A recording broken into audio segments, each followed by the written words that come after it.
তো সেদিন বিকেলে বেরিয়ে দেখি চারিদিকে রথ বিক্রি হচ্ছে, কারণ রথের মেলা আর বেশি দিন বাকি নেই। আর এগিয়ে দেখি রথের মেলাও বসে গেছে। তো আমিও একটু চলে গেলাম রথের মেলা ঘোরার জন্য। আর এই মেলাটা হচ্ছে বিরাটি কলা বাগানের মেলা।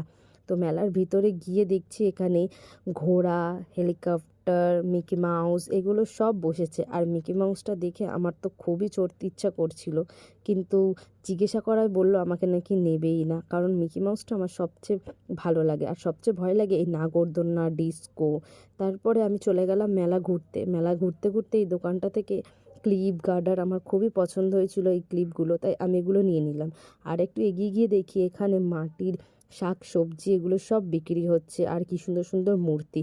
আর মেলার ভিতরে ছিল একটা মন্দির, তো এই মন্দিরটাও আমি একটু ঘুরে নিলাম। এখানে শিব ঠাকুরের মন্দির, কালী মন্দির, আরও জগন্নাথ মন্দির এগুলো সব ছিল, একটু প্রণামও করে নিলাম আর বেরিয়ে গেলাম মেলা থেকে।